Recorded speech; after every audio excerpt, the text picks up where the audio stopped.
ఐశ్వర్య అక్క ఎవరితో ఫోన్లో మాట్లాడుతుంది? ఓకే, తొందరగా అక్కడికి వచ్చేసే. అలాగే మేడం, షూర్ వచ్చేస్తా.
వసంత, వసంత,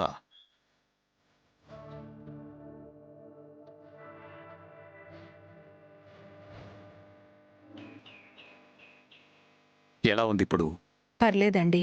లాయర్ గారు ఏమన్నారు? ప్రాబ్లం ఏమి లేదులే వసంత, అంతా ఆయన చూసుకుంటారు కదా, నువ్వేం టెన్షన్ పడకు. టెన్షన్ పడకుండా ఎలా ఉంటానండి? నేను అడగంగానే ఆశ్రమాన్ని కట్టించి ఇవ్వడానికి మీరు ఒప్పుకున్నందుకు నేను చాలా సంతోషపడ్డాను. కనీసం ఈ భూమి పూజ పూర్తయ్యే వరకు కూడా ఆ సంతోషం నాకు మిగలకుండా పోయిందండి. ఇంతలా ఎలా మోసపోయామో నాకు అర్థం కావట్లేదు. మోసపోయినా కూడా మన వైపు న్యాయం ఉంది వసంత, ఆ న్యాయమే మనకి న్యాయం చేస్తుంది. తొందరలోనే నువ్వు కోరుకున్నట్టు అక్కడ భూమి పూజ జరుగుతుంది. నువ్వు అనుకున్నట్టుగా ఆశ్రమం కట్టించి గురువుగారికి ఇద్దాం. నువ్వు దీని గురించి ఎక్కువ ఆలోచించి ఆరోగ్యం మాత్రం పాడు చేసుకోవద్దు, సరేనా?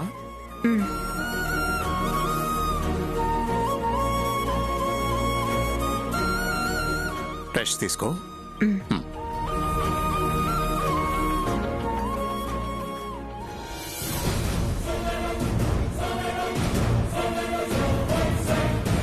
మీరు డయల్ చేసిన నంబరు స్విచ్ ఆఫ్ చేయబడినది.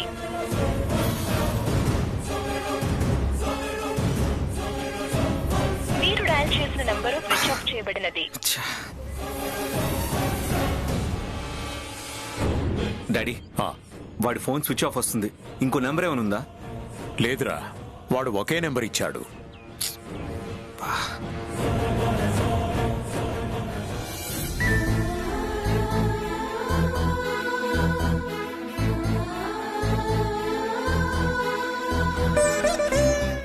ఏంటి కన్నయ్య ఇలా చేసావు?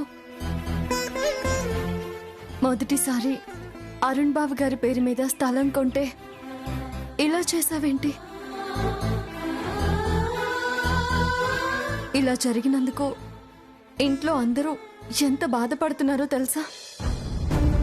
ముఖ్యంగా అత్తయ్య గారి గురించి నాకు చాలా దిగులుగా ఉంది. ఈ సమస్య పరిష్కారం అయితేనే గాని అత్తయ్య గారి ఆరోగ్యం కుదుటపడేలా లేదు. వీలైనంత త్వరగా ఈ సమస్యకి పరిష్కారం చూపించు కన్నయ్య.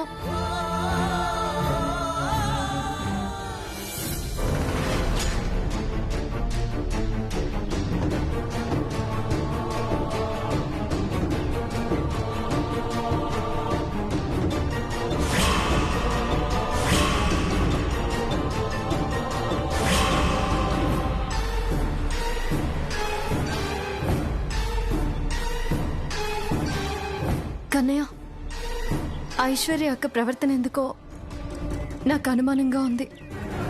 అక్క ఏదైనా తప్పు చేస్తుందేమో అనిపిస్తోంది. అందుకే అక్కని ఫాలో అయ్యి అక్క ఎక్కడికి వెళుతుంది, ఎవరిని కలుస్తుంది అనేది తెలుసుకోవాలి.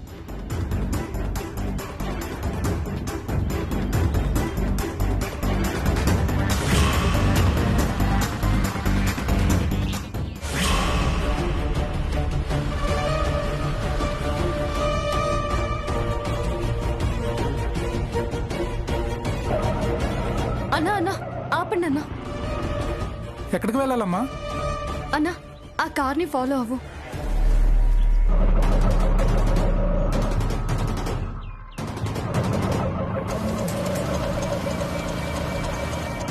అన్నా కొంచెం త్వరగా వెళ్ళండి.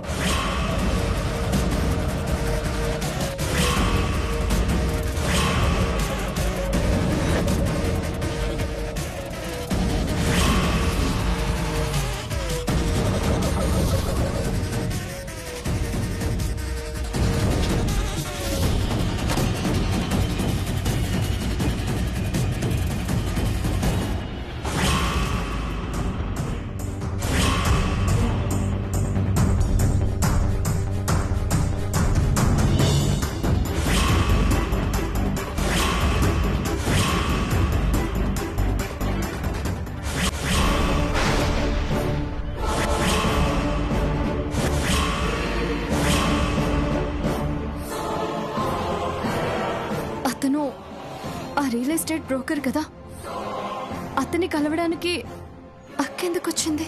నమస్తే మేడం, మీరు చెప్పినట్టే వర్మ ఫ్యామిలీని మోసం చేశాను. అంతా మీరనుకున్నట్టే జరిగింది. హ్యాపీయే కదా? లేదు, నేను అనుకున్నట్టు జరగలేదు. వాళ్ళేం మాట్లాడుకుంటున్నారు వినపడ్డం లేదే. ఛ! అదేంటి మేడం, అంతా మీరు చెప్పినట్టు చేశాను కదా? అంతా నేను చెప్పినట్టే చేశారు, కానీ నేను అనుకున్నది అనుకున్నట్టు జరగలేదు. నాకు ఆనంద్ వర్మ మీద కోపం, కానీ వాళ్ళ అబ్బాయి అరుణ్ మీద నాకు కోపం లేదు. పైగా ఆ అరుణ్ నా ఫ్రెండ్ వాళ్ళ హస్బెండ్. అనవసరంగా అరుణ్ని బాధ పెట్టడం నాకు ఇష్టం లేదు. ఆ వర్మ పేరు మీద రిజిస్ట్రేషన్ అవుతుందేమో అనుకొని నేను అలా చీట్ చేయమని చెప్పాను. కానీ అనుకోకుండా అరుణ్ పేరు మీద జరిగింది కాబట్టి అలా జరగటం నాకు ఇష్టం లేదు. ప్రసాదరావు అరుణ్ అకౌంట్లో వేసిన అమౌంట్ని తిరిగి మళ్ళీ ప్రసాదరావుకి ఇచ్చేలా ఏర్పాటు చేయిస్తాను. వెంటనే ప్రసాదరావుని తిరిగి ఆ ల్యాండ్ని మళ్ళీ అరుణ్ పేరు మీదకి రిజిస్ట్రేషన్ చేయమని చెప్పు. అలా ఎలా కుదురుతుంది మేడం? ఒక్కసారి రిజిస్ట్రేషన్ అయిన తర్వాత వాళ్ళు మన మాట వింటారా? వినేలా నువ్వే చెయ్యాలి. కావాలంటే నీకొక 5 lakhs ఇస్తాను.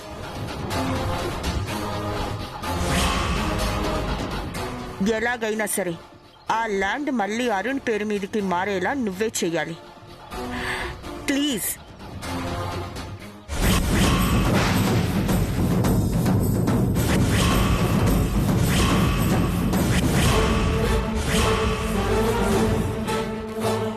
అయ్యో అక్కేంటి అతనికి దండం పెట్టి అంతలా అతన్ని బ్రతిమాలుతోంది. ఓకే మేడం, ట్రై చేస్తాను. ట్రై చేయటం కాదు, పని పూర్తి చేయాలి. ఓకే మేడం, మీరు చెప్పినట్టే చేస్తాను. Thank you so much.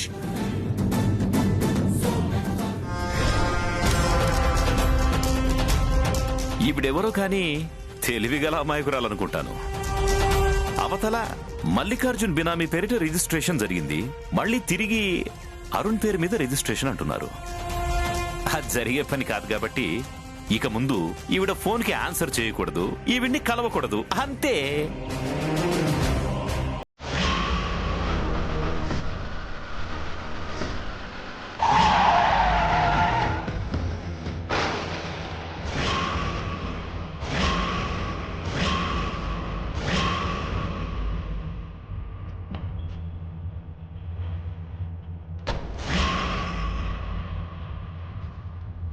ఏంటి రోడ్డుకి అడ్డంగా నిల్చున్నావు? అడ్డదారిలో వెళ్లే వాళ్ళకి అడ్డుకట్ట వేయడానికి ఇలా అడ్డు రాక నాకు తప్పలేదు. ఏయ్, ఏం మాట్లాడుతున్నావు? కళ్ళారా చూసిందే మాట్లాడుతున్నాను.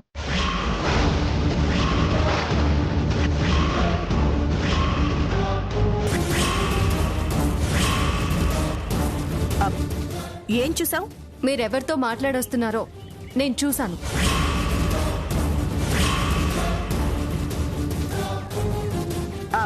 ఎవరితో మాట్లాడానంట?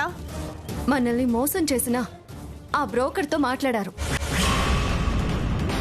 మీరు అతనితో మాట్లాడడానికి ఇంత దూరం వచ్చారు అంటే జరిగిన దాంట్లో మీ తప్పు కూడా ఏదో ఉందని నాకు అనిపిస్తోంది. జరిగిందేదో జరిగిపోయింది. ఇప్పటికైనా మించిపోయింది లేదు. ఏం జరిగిందో చెప్పండి. ఈ సమస్యను ఎలా పరిష్కరించాలో మనమిద్దరం కలిసి ఆలోచిద్దాం. చెప్పండి. ఏంటే చెప్పేది? నువ్వేదో పెద్ద తెలివిగలదాన్ని అనుకుంటున్నావా? సమస్య ఇది అని చెప్పగానే తక్కువ పరిష్కారం చెప్పడానికి నలుగురికి వంట చేసి పెట్టినంత తేలిక కాదు ఇలాంటి ప్రాబ్లం సాల్వ్ చేయడానికి. అలా అనకండక్క. ఒక్కోసారి చిన్న ఆలోచన కూడా పెద్ద సమస్యకి పరిష్కారం చూపిస్తుంది. దయచేసి ఏం జరిగిందో నాతో చెప్పండి. నీకు చెప్పాల్సిన అవసరం నాకు లేదు. కానీ మీ చేత చెప్పించుకోవాల్సిన అవసరం నాకుంది. జరిగిన దానివల్ల అత్తయ్య గారి ఆరోగ్యం ఎంత దెబ్బతినిందో మీరు చూశారు. అత్తయ్య గారి పరిస్థితి చూసి మామయ్య గారు ఎంత బాధపడుతున్నారో కూడా మీకు తెలుసు. కళ్ళారా వాళ్ళ పరిస్థితి చూస్తూ కూడా మీరు ఇలా మాట్లాడకండి. వీలైనంత తొందరగా వాళ్ళిద్దరి బాధని తగ్గించాల్సిన బాధ్యత నాకుంది. మోసపోయానే అని కుమిలిపోతున్న అరుణ్ బావ గారి బాధను కూడా తగ్గించాల్సిన బాధ్యత నాకుంది. ఆగిపోయిన భూమి పూజని వీలైనంత తొందరగా జరిపించాల్సిన బాధ్యత కూడా నాకుంది. మర్యాదగా ఏం జరిగిందో నిజం చెప్పండి. లేకపోతే లేకపోతే లేకపోతే ఏం చేస్తావు? చెప్పు, ఏం చేస్తావు? ఏం చేస్తానా? మీ నిజ స్వరూపం అందరికీ తెలిసేలా చేస్తాను.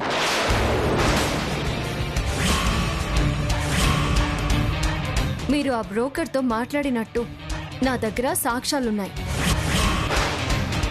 మీరు చేసిన తప్పేంటో మీరే అందరి ముందు చెప్పేలా చేస్తాను. ఏంటి ఇది ఇలా బెదిరిస్తుంది? నిజంగా దాని దగ్గర సాక్ష్యాలు ఉండుంటాయా?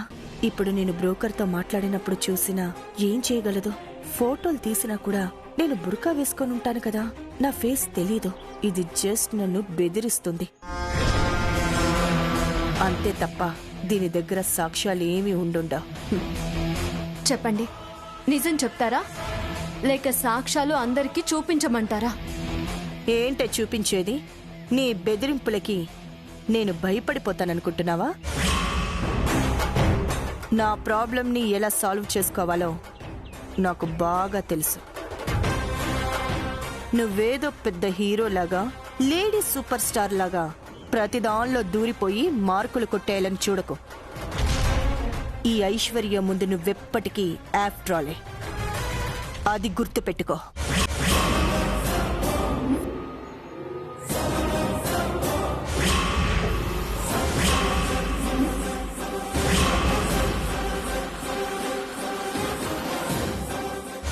ఏంటి ఆ ల్యాండ్ని మళ్ళీ అరుణ్ పేరు మీదకి రిజిస్టర్ చేయమంటుందా?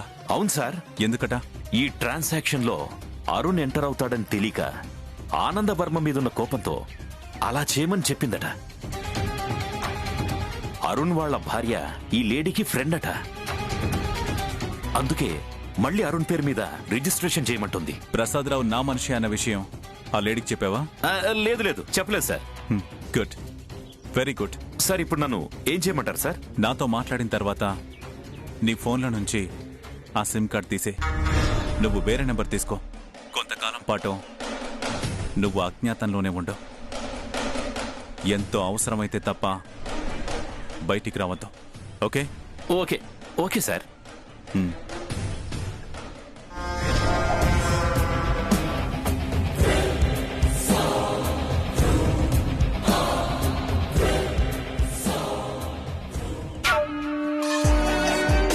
ఎవరా లేడీ? ఆనంద గజపతి వర్మకి శత్రువుగా అతనికి కీడు చేయాలని చూసింది. ఆనందవర్మ కొడుకు అరుణ్కి కావలసిన మనిషిగా అతనికి మంచి చేయాలని చూస్తుంది. చాలా ఇంట్రెస్టింగ్గా ఉంది క్యారెక్టర్. తెలుసుకోవాలి. ఆ లేడీ ఎవరో అర్జెంటుగా తెలుసుకోవాలి. తెలుసుకుంటాను, ఖచ్చితంగా తెలుసుకుంటాను. అర్జున్, మల్లికార్జున్.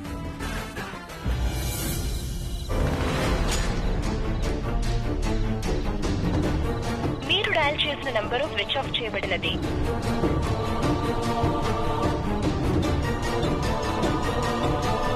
మీరు డయల్ చేసిన నంబరు స్విచ్ ఆఫ్ చేయబడినది. ఛా, ఆ బ్రోకర్ గాడు 2 నెంబర్లు స్విచ్ ఆఫ్ చేశాడు. నేను ఫోన్ చేస్తానని తెలిసి కూడా 2 ఫోన్లు స్విచ్ ఆఫ్ చేశాడంటే నాకు ఆన్సర్ చేసే ఉద్దేశం వాడికి లేదనుకుంటా. వాడి ఇంటి అడ్రస్ కూడా నాకు తెలీదు. వాడిని ఎలా కనుక్కోవాలి? నీ నిజ స్వరూపం అందరికీ తెలిసేలా చేస్తాను. నేను వాణ్ణి కలిసిన విషయం, వాడితో మాట్లాడిన విషయం శ్యామ ఇంట్లో చెప్తే నా పరిస్థితి ఏంటి?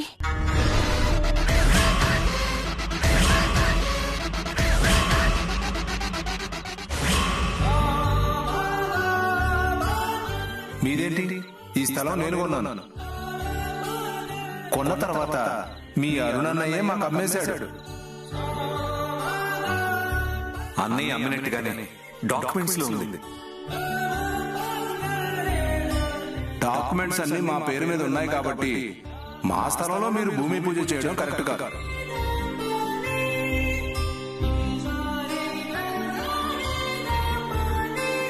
అత్తయ్య గారు,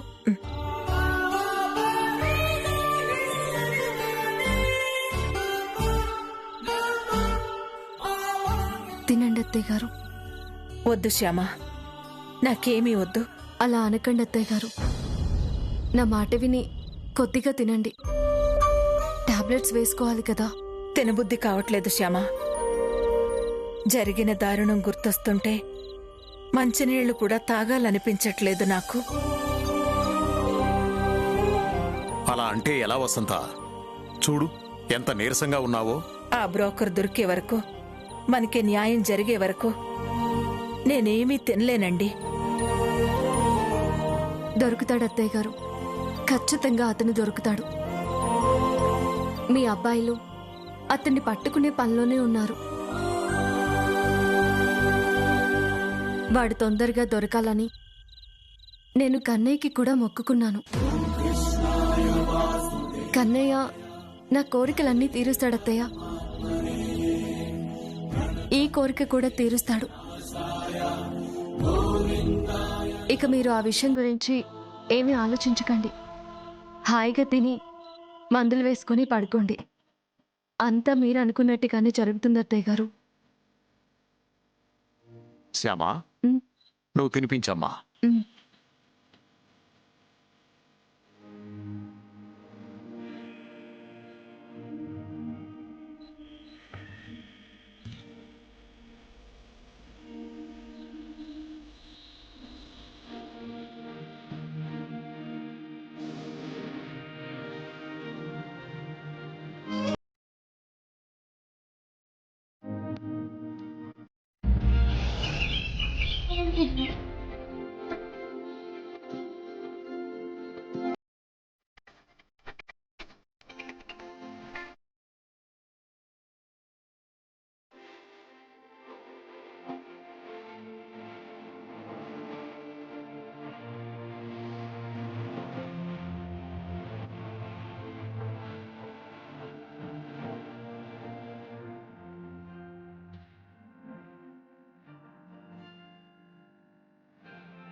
కన్నయ్య, ఇంతవరకు మా జీవితాల్లో ఎప్పుడూ ఇలాంటి సంఘటన జరగలేదు.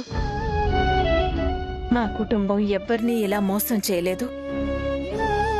ఎవరి చేతిలోనూ ఇలా మోసపోలేదు. మొదటిసారి అరుణ్ ఇలా మోసపోయాడు. అది ఆశ్రమానికి సంబంధించిన విషయంలో మోసపోయాడు. అందుకే నేనింతలా బాధపడుతున్నాను. మమ్మల్ని కరుణించి ఈ కష్టం నుంచి నువ్వే గట్టెక్కించాలి కన్నయ్య.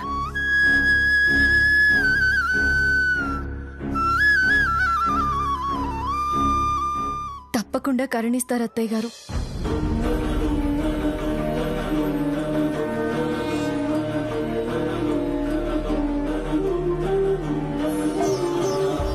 తనని నమ్ముకున్న వాళ్ళకి అన్యాయం జరగనివ్వడు. మీరింక దాని గురించి అసలేమీ ఆలోచించకండి అత్తయ్య. అదంతా ఆ కన్నయ్య చూసుకుంటాడు.